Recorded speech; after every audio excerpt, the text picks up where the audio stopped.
اس کے بعد ہے باب الندب الى اتیان الصلاة والعلم ونحوهما من العبادات بالسکینة والوقار، نماز، علم اور دیگر عبادات کی طرف وقار اور تمکنت سے آنے کے مستحب ہونے کا بیان۔ قال اللہ تعالی ومن يعظم شعائر اللہ فإنها من تقوى القلوب، اللہ تعالیٰ نے ارشاد فرمایا اور جو ادب اور احترام کرتا ہے اللہ تعالیٰ کی نشانیوں کا تو یہ احترام اس وجہ سے ہے کہ دلوں میں تقوی ہے، یعنی اللہ تعالیٰ کی نشانیوں کا احترام دلوں کے تقوی کی علامت ہے، کیونکہ تقوی کا اصل مقام تو دل ہے، انسان کا عمل اس کا اظہار کرتا ہے کہ کوئی شخص کتنا متقی ہے، اور اسی تقوی میں یہ بات شامل ہے کہ انسان اپنی عبادات اور دیگر امور میں وقار اور تمکنت کا مظاہرہ کرے۔ پھر اس کے بعد حدیث میں آتا ہے وَأَنْ أَبِي هُرَيْرَةَ رَضِيَ اللَّهُ عَنْهُ قَالَ سَمِعْتُ رَسُولَ اللَّهِ صَلَّى اللَّهُ عَلَيْهِ وَسَلَّمَ يَقُولُ إِذَا أُقِيمَتِ الصَّلَاةُ فَلَا تَأْتُوهَا وَأَنْتُمْ تَسْعُونَ وَأْتُوهَا وَأَنْتُمْ تَمْشُونَ وَعَلَيْكُمُ السَّكِينَةُ فَمَا أَدْرَكْتُمْ فَصَلُّوا وَمَا فَاتَكُمْ فَأَتِمُّوا متفق علیہ۔ حضرت ابو ہریرہ سے روایت ہے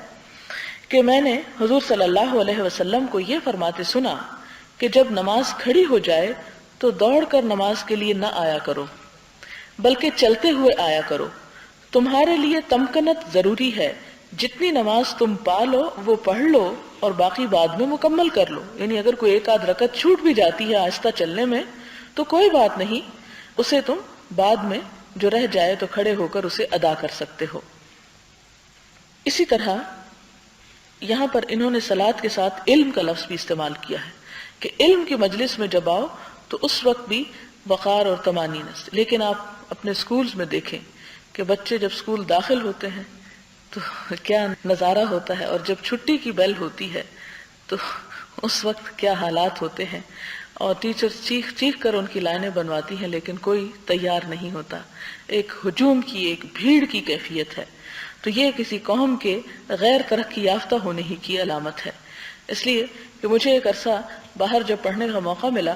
تو یہ چیز وہاں ہر جگہ دیکھی جا سکتی ہے کہ نرسری تک میں جانے کا اتفاق ہوا اپنی بیٹی کے لیے، تو وہاں پر میں نے دیکھا کہ 25-30 بچوں کی کلاس ہے، بالکل یعنی پلے گروپ سے جو بعد میں مرحلہ آتا ہے 3.5-4 سال کی عمر میں، اور ایک ٹیچر ہے اور سارے بچے خاموشی سے اپنا اپنا کام کر رہے ہیں۔ یہ نظارہ مجھے کبھی نہیں بھولتا، اس لیے کہ مجھے یہاں افسوس کے ساتھ کہنا پڑتا ہے کبھی یہ دیکھنے کا موقع نصیب نہیں ہوا کہ بچوں کا سکول ہو کسی لوکیلٹی میں اور پھر وہاں خاموشی ہو، وہاں مستقل طور پر ایک شور، ایک ہنگامے کی، اور ٹیچرز زیادہ سے زیادہ کیا کرتے ہیں، ٹیبل کے اوپر ڈنڈا بجا بجا کر چیخ چیخ کر خاموش کراتے ہیں، اور اس کے علاوہ کوئی طریقہ کار اپنایا نہیں جاتا۔ تو حیرت یہ ہوئی کہ اس میں ایک بہت بڑا فیکٹر یہ تھا کہ سب بچوں کو اس طرح بٹھایا گیا تھا میزوں کے ارد گرد کہ ہر ٹیبل کے اوپر 4 سے زیادہ بچے نہیں تھے۔ اب 4 بچے اگر آپس میں کوئی گفتگو چھوٹی موٹی کریں گے بھی تو وہ کیفیت نہیں ہوگی جب ایک پورا ہنگامے کسی اکٹھے بیٹھ کر کہیں ہو سکتی۔ دوسرا نظارہ مجھے نظر آتا تھا اپنی یونیورسٹی کے لائبریری میں کہ رات کو 9:30 پونے 10 جب لائبریری بند ہوتی تو ایک ہجوم ہوتا تھا جو اترنے والا ہوتا تھا، لیکن بعض اوقات چونکہ وہاں پر بارشیں عموماً ہوتی ہیں تو کوٹ سب ایک ہی جگہ پر اکٹھے کلاک روم میں دے دیتے ہیں جانے سے پہلے، تو ایک شخص اگر کلاک روم کے اینڈ پر ہے کوٹ لے رہا ہے اور دوسرا 3rd فلور پر ہے تو وہ کیو وہاں سے لے کر 3rd فلور تک چل رہا ہے، اور کوئی شخص یہ نہیں کر رہا کہ اس کیو کو توڑ کر آگے آ کر دوسرے کی جگہ پر کھڑا ہو کر وہ اسے لے سکے، اور ایک خاموشی کی سی کیفیت ہے، ایک سوائے وسپر کے کوئی ہنگامہ نہیں، کوئی ادھم نہیں۔ پھر اسی طرح یہ ہے کہ جیسے لائبریری کے اندر اگر کوئی پڑھ رہا ہے تو دوسرا کوئی بھی اونچی آواز سے بات کرتا سنائی دیتا ہی نہیں، حتیٰ کہ جو عملہ ہے وہ بھی خاموشی کے ساتھ ایک دوسرے کے کان میں بات کرتا ہے۔ اسی طرح ہاسپٹلز کے اندر، اسی طرح ٹرینز کے اندر دیکھ سکتے ہیں، یا ٹرین کے اسٹیشن پر دیکھ سکتے ہیں۔ لندن میں خاص طور پر اتفاق ہوا کہ جس وقت ٹرین آتی ہے اور اتنا رش ہوتا ہے کہ انسان اس طرح کھڑا ہوتا ہے بعض اوقات پیک ہو کر کہ آگے گزرنے کا رستہ نہیں، لیکن حیرت ہوتی ہے کہ جب ٹرین آتی ہے صرف ٹرین کے آنے کی آواز آتی ہے، انسانوں کی آوازیں کم ہی آتی ہیں اور کوئی شور ہنگامہ اور ادھم نہیں ہوتا۔ لیکن آپ تھوڑا تصور میں لائیں کہ ہمارے اگر اسٹیشن پر گاڑی رکتی ہے تو سیٹیوں اور شور اور چیخوں اور ہنگاموں کے سوا کچھ. تو یہ حالانکہ آپ دیکھیں کہ یہ سبق تو اسلام نے دیا کہ نماز جیسی چیز میں بھی اگر انسان شریک ہو تو بھی ہنگامے کی ضرورت نہیں. حالانکہ نماز فرض ہے. نماز کو اصل میں یہ جو نماز فرض ہے اور دین کی ستون ہے، یہ ستون اس لیے نہیں کہہ دیا گیا کہ بس وہ ایک مصیبت کے مارے ہم پہ بوجھ لاد دیا جائے. یہ ستون اس کو اس لیے کہا، پلر اس کو اس لیے کہا کہ جیسے پلر کے اوپر ساری عمارت قائم ہوتی ہے، اسی طرح نماز کے ارد گرد ساری زندگی گھومتی ہے. اور نماز میں سکون، نماز میں آہستہ ہو، نماز میں یہ کرو، نماز میں وہ کرو. تو یہ سب کچھ دراصل کیا ہے؟ پوری زندگی کا ایک آئینہ ہے کہ آؤ اس پلیٹ فارم پر اپنے آپ کو درست کر لو. بالکل ایسے جیسے گاڑی چلا چلا کے میلی ہو جاتی تو پھر آپ اس کو اسٹیشن پر لے جاتے ہیں اور اس کو واش کراتے ہیں، اس کو صاف کراتے ہیں، دھلواتے ہیں، اس کی ٹیوننگ کراتے ہیں. تو بالکل نماز ہماری ٹیوننگ کرتی ہے، ہمارے اخلاق کی، ہمارے کردار، ہمارے گفتگو کی. تو یہ یہاں پر بھی یہ ہے کہ جب تم نماز کے لیے آؤ تو ہم تو کہتے ہیں بھاگ دوڑ کی ایک کیفیت شامل ہو جاتی. اور خصوصاً آپ دیکھیں کہ جہاں مسجدیں ذرا جیسے فیصل مسجد ہے اور سیڑھیاں کافی چڑھ کے یا کافی فاصلہ طے کر کے جانا پڑتا ہے،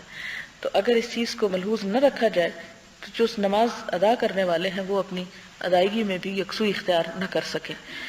تو آپ دیکھیں کہ نماز چھوڑنے کا کتنا بڑا جرم ہے،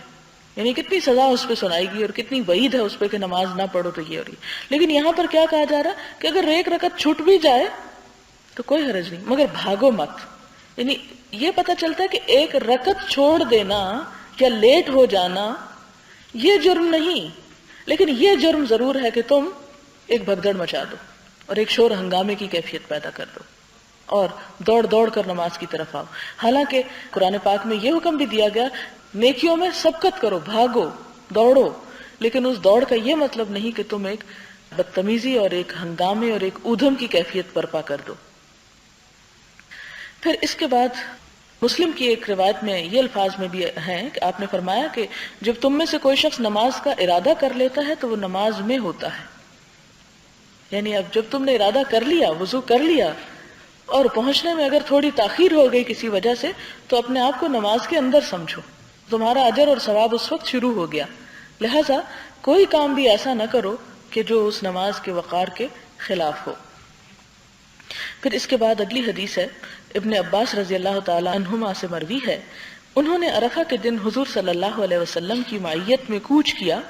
تو حضور صلی اللہ علیہ وسلم نے اپنے پیچھے جھڑکنے، مارنے اور اونٹوں کے بلبلانے کی شدید آوازیں سنی. حضور صلی اللہ علیہ وسلم نے اپنے چابک کے ساتھ ان کی طرف اشارہ کیا اور فرمایا اے لوگو وقار کو اپناؤ کیونکہ نیکی تیز دوڑانے میں نہیں ہے. یعنی عرفات چونکہ حج کا موقع تھا، ایک بہت بڑا اجتماع تھا، 40,000 صحابہ آپ کے ساتھ تھے، تو اس موقع پر عرفات کے وقت اب بھی اگر آپ حج کا کوئی نقشہ دیکھیں یا آپ نے حج کیا تو آپ کو اندازہ ہوگا کہ سب سے زیادہ کراؤڈ کی جگہ عرفات کے دن شام کے وقت عرفات کے میدان سے نکلنے کا وقت ہوتا ہے، کیونکہ اذان ہوتے ہی سب کو وہ جگہ چھوڑ دینی ہے اور سب کو مزدلفہ جانا ہے. یہ وہ وقت ہوتی ہے کہ جب یوں لگتا ہے کہ پوری کی پوری دنیا حرکت کر رہی ہے، ہر شخص جانے کو تیار کھڑا ہے، لیکن کس بات کے انتظار میں ہوتا ہے کہ سورج غروب ہو تو یہاں سے نکلو. ورنہ یہ بھی تو کہا جا سکتا تھا نا کہ جس طرح آہستہ آہستہ سارے قافلے آئے ہیں اسی طرح آہستہ آہستہ باقی سب واپس بھی چلے جاؤ، لیکن یہ نہیں کہا، بلکہ انتظار کرو یہاں تک کہ سورج غروب ہو جائے. جب غروب ہو جائے بس پھر چل پڑو، اور اس وقت ایک ہی آواز کے ساتھ سارے قافلے متحرک ہو جاتے ہیں، پیدل چلنے والے اور پھر گاڑیوں پر اور بسوں پر اور جس کو جو سواری میسر ہے اس پر. آپ صلی اللہ علیہ وسلم کی زندگی میں بھی شاید یہی ایک دن ایسا تھا کہ جس میں سب سے زیادہ بڑا کراؤڈ تھا مسلمانوں کا ایک جگہ پر، اور اس میں جب آپ دیکھیں کہ زیادہ لوگ کوئی کام کرنے لگتے تو ہر شخص کو یہ ہوتا ہے کہ میں پہلے کر لوں اور میں جلدی کر لوں اور میں کہیں رہ نہ جاؤں، اور ہر شخص پھر آگے نکلنے کی فکر میں ہوتا ہے. جیسے ہمارے ہاں آپ دیکھیں کہ ٹریفک بلاک کیوں ہوتی ہے مری روڈ پر، اگر آپ سفر کریں تو آپ کو معلوم ہوگا کہ اس کی اصل وجہ یہ ہے کہ ہر طرف سے آنے والے جلدی جانا چاہتے ہیں اور اس کے نتیجے میں ایک دوسرے سے الجھ جاتے ہیں. جب الجھتے ہیں تو نتیجہ کیا ہوتا ہے، کوئی بھی نہیں جا پاتا. تو اس سے کیا ہوتا ہے، ٹریفک ایسی بلاک ہوتی ہے کہ پھر سارے وہ لوگ بھی اس چیز میں شامل ہو جاتے ہیں کہ جن کا خود اپنا کوئی قصور نہیں ہوتا، وہ ایک یا دو لوگوں کے قصور کی وجہ سے سارے سزا بھگتتے ہیں، اپنا وقت ضائع کرتے ہیں. تو وہاں پر بھی عرفات کے میدان میں اس مغرب کے وقت سب کے نکلنے کا ایک خاص منظر قابل دید ہوتا ہے. اس موقع پر لوگ کیا کر رہے تھے؟ اپنے اونٹوں کو مار رہے تھے کہ بس جلدی کرو، نکل چلو یہاں سے، اور وہ حضور صلی اللہ علیہ وسلم جا رہے ہیں اور ہم پیچھے رہ جائیں اور بھاگو. تو آپ نے جب یہ دیکھا کہ لوگ انہیں جھڑک رہے ہیں اونٹوں کو اور مار رہے ہیں اور اونٹ بھی بلبلا رہے ہیں، ظاہر ہے کہ وہ جانور ہیں، وہ بھی آگے رستہ دیکھیں گے تو چلیں گے. دیکھیں کہ انسان جانور سے بھی بدتر کام شروع کر دیتا ہے کہ جانور نہیں آگے چل سکتا، لیکن انسان کیا چاہتا ہے کہ بس اسے کسی طرح دھکیل دے اس میں. اب جب گاڑیاں ٹکراتی ہیں تو اس میں آپ دیکھیں گاڑیوں کا تو کوئی قصور نہیں ہوتا، لیکن قصور کس کا ہوتا ہے؟ ان کا جو ان کے اندر بیٹھے ہوتے ہیں اور وہ ایک دوسرے کو دھکے دے رہے ہوتے ہیں. تو یہاں پر بھی آپ نے اس موقع پر فرمایا اے لوگو وقار کو اپناؤ، کیونکہ نیکی تیز دوڑانے میں نہیں، یعنی شور مچانے میں اور بھگدڑ اور ادھم مچانے میں نہیں ہے. اور اس سے یہ ظاہر ہوتا ہے کہ نہ صرف یہ کہ نماز، بلکہ حج جیسی عبادت کے موقع پر جہاں لوگوں کا کراؤڈ ہوتا ہے اس موقع پر بھی تحمل، وقار اور سکون کا حکم دیا گیا. پھر اس کے بعد ہے مہمان کی تعظیم کرنے کا بیان. باب نمبر 94، باب اکرام الضیف. وقال تعالی هل أتاك حديث ضيف إبراهيم المكرمين إذ دخلوا عليه فقالوا سلاما قال سلام قوم منكرون فراغ إلى أهله فجاء بعجل سمين فقربه إليهم قال ألا تأكلون. اللہ تعالیٰ نے ارشاد فرمایا کیا پہنچی ہے آپ کو خبر ابراہیم علیہ السلام کے معزز مہمانوں کی؟ جب وہ آپ کے پاس آئے تو انہوں نے سلام کیا. آپ نے فرمایا تم پر بھی سلام ہو. دل ہی دل میں سوچا بالکل اجنبی لوگ ہیں. بس چپکے سے اپنے اہل خانہ کی طرف گئے اور ایک بھنا ہوا موٹا تازہ بچڑا لے آئے اور لا کر ان کے قریب رکھ دیا. پھر فرمایا کھاتے کیوں نہیں ہو؟ اس سے کیا پتہ چلتا ہے کہ سب سے پہلا حق کیا ہے آنے والوں کا کہ وہ سلام کریں، اور اہل خانہ کا کیا حق ہے کہ وہ ان کو جواب دیں. پھر اس کے بعد آپ دیکھ رہے ہیں کہ بالکل اجنبی لوگ ہیں، یعنی پہچانتے نہیں تھے. ہمارے ہاں صرف اس مہمان کی عزت کی جاتی ہے جس کو ہم جانتے ہوں اور جس کا جتنا مرتبہ جانتے ہوں. اگر کوئی ایسا مہمان آ جائے کہ جو ان نون ہو اور جس کا ہم مقام اور احترام اور اس کا مرتبہ معاشرے کے اندر یا اپنے لوگوں کے اندر نہ جانتے ہوں تو ہم اس کی طرف توجہ بھی نہیں کرتے. لیکن اسلام کا اخلاق اور پھر حضرت ابراہیم کا چونکہ نمونہ قرآن پاک میں بھی آتا ہے کہ تم لوگوں کے لیے ابراہیم علیہ السلام کی زندگی میں نمونہ ہے، تو اگرچہ آپ کی اور بہت لمبی چوڑی باتیں تو قرآن میں محفوظ نہیں، لیکن چند ایک باتیں جن میں سے ایک اکرام ضیف کی بھی شامل ہے. تو انہوں نے یہ سمجھ کر کہ اجنبی لوگ ہیں اس کے باوجود گئے اور جا کر کھانے کا انتظام کیا اور کھانے میں بہترین چیز پیش کی، کیونکہ مہمان کی عزت میں چیز شامل ہے کہ اسے اپنے سے بہترین چیز پیش کی جائے جو اس کی عزت اور احترام کا ایک مظہر ہوتی ہے، ایک ٹوکن ہوتا ہے. پھر اس کے بعد ایک اور آیت میں آتا ہے وقال تعالی وجاءه قومه يهرعون إليه ومن قبل كانوا يعملون السيئات. اور اللہ تعالیٰ نے ارشاد فرمایا اور مہمانوں کی خبر سنتے ہی آئے ان کے پاس ان کی قوم کے لوگ دوڑتے ہوئے، اور اس سے پہلے وہ برے کام کرتے تھے. لوط علیہ السلام نے کہا اے میری قوم کے لوگوں، دیکھو یہ میری قوم کی بیٹیاں ہیں، وہ پاک اور حلال ہیں تمہارے لیے، تم خدا کا خوف کرو اور مجھے رسوا نہ کرو میرے مہمانوں کے معاملے میں. کیا تم میں ایک بھی سمجھدار آدمی نہیں ہے؟ اور وہی فرشتے جو ابراہیم علیہ السلام کے پاس گئے تھے تو آپ نے ان کو کھانے کے لیے بچڑا پیش کیا، وہی فرشتے جب اٹھ کر لوط علیہ السلام کے پاس گئے تو ساری قوم ان پر چڑھ دوڑی کہ نوجوان لڑکے آئے ہیں جن سے ہم اپنا مقصد پورا کر سکتے ہیں. تو اس پر لوط علیہ السلام بھی مہمان نواز تھے، وہ ان کو اس چیز کا بھی واسطہ دیتے ہیں کہ دیکھو میرے مہمانوں کے سامنے مجھے رسوا نہ کرو اور ان کا عزت اور احترام باقی رکھو. اس کے بعد حدیث ہے ان ابی ہریرہ رضی اللہ عنہ ان النبی صلی اللہ علیہ وسلم قال من كان يؤمن بالله واليوم الآخر فليكرم ضيفه ومن كان يؤمن بالله واليوم الآخر فليصل رحمه ومن كان يؤمن بالله واليوم الآخر فليقل خيرا أو ليصمت. متفق علیہ. حضرت ابو ہریرہ رضی اللہ تعالی عنہ سے مروی ہے کہ حضور صلی اللہ علیہ وسلم نے فرمایا جو تم میں سے اللہ تعالیٰ پر اور آخرت کے دن پر ایمان رکھتا ہے اسے چاہیے کہ اپنے مہمان کی عزت کرے اور جو تم میں سے اللہ تعالیٰ پر اور آخرت کے دن پر ایمان رکھتا ہے اسے چاہیے کہ صلہ رحمی اختیار کرے، اور جو تم میں سے اللہ تعالیٰ پر اور آخرت پر ایمان رکھتا ہے اسے چاہیے کہ اگر بولے تو اچھی بات کرے ورنہ خاموش رہے۔ یہاں پر آپ دیکھیں کہ تین چیزوں کو ایمان سے ریلیٹ کر دیا گیا۔ حالانکہ ہم تو سمجھتے ہیں ایمان کا مطلب ہے لا الہ الا اللہ دل میں پڑھ لیا جائے،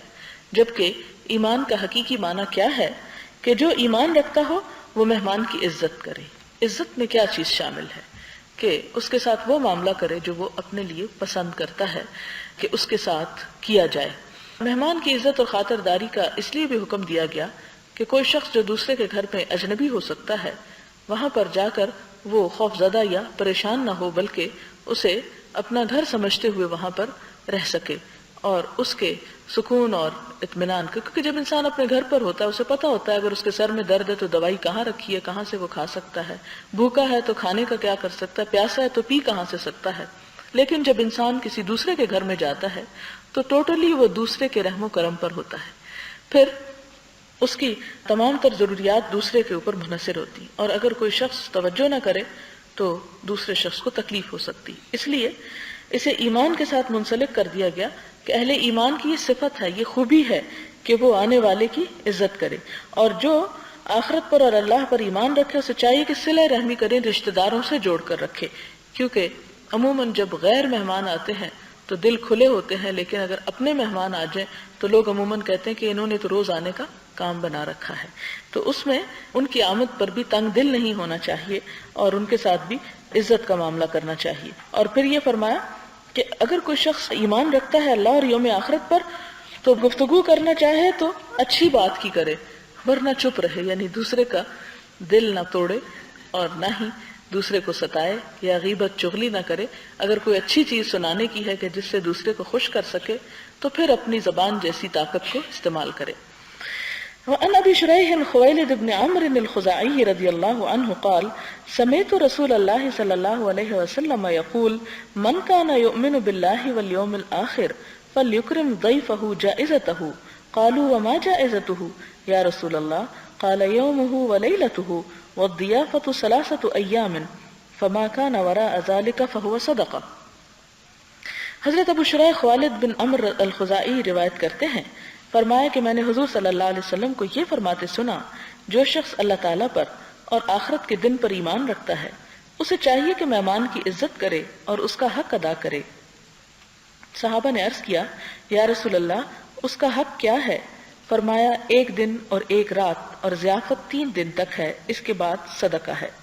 یعنی 1 دن اور 1 رات مہمان کی عزت کے لیے معمول سے ہٹ کر بہتر کھانے پینے کا انتظام کیا جائے، اور 3 دن تک اس کو عزت اور احترام اور وہ باقی تمام حقوق جو اپنے سے بڑھ کر دیے جائیں۔ 3 دن کے بعد وہ گھر کا ایک فرد شمار ہوگا، یعنی جو گھر کے لوگ کام کاج وغیرہ میں مدد کریں وہی آنے والے کو چاہیے کہ وہ بھی اس میں شریک ہو۔ اور اگلی حدیث میں یہ بتایا گیا کہ ایک مسلمان کے لیے جائز نہیں کہ اپنے بھائی کے پاس اتنا ٹھہرے کہ اس کو گناہ گار کر دے، یعنی کسی کے گھر میں اتنے دن قیام کرنے لگ جائے کہ اس کو مشکل میں ڈال دے۔ صحابہ کرام نے عرض کیا یا رسول اللہ صلی اللہ علیہ وسلم وہ اس کو گناہ گار کیسے کر دے گا؟ فرمایا یہ کہ وہ اس کے پاس ٹھہرا رہے اور اس کے پاس کچھ نہ ہو جس سے وہ اس کی مہمانداری کرے۔ یعنی جب انسان سمجھتا ہے کہ میرا جانا دوسرے کے لیے بوجھ یا تکلیف دہ ہو سکتا ہے، یا اپنے کسی رشتہ دار یا دوست یا عزیز کے بارے میں اس کو پتہ ہے کہ اس کے پاس جانا اس کے لیے اس کو ایک مشکل میں مبتلا کرنے کے برابر ہے، تو ایسی صورت میں اس کو کیا کرنا چاہیے کہ اسے دوسرے کو آزمائش میں مبتلا کرنے سے بچنا چاہیے اور اپنا اہتمام خود ساتھ رکھنا چاہیے۔ کیونکہ مثال کے طور پر جیسے آپ بیمار ہیں اور آپ پرہیز کا کھانا کھاتے ہیں، یا آپ کے ساتھ بچے ہیں اور ان کو ایکسٹرا دودھ یا اور چیزیں چاہیے، تو ایسی صورت میں مہمان کو چاہیے کہ اپنی ضرورت کی چیزیں پھر اپنے ساتھ رکھے، نہ کہ انہیں جا کر جن کے گھر مہمان ہیں ان کو کسی پریشانی میں مبتلا کرے کہ وہ پورا نہ کر سکیں اور پھر وہ ایک آزمائش اور مصیبت میں گرفتار ہو کر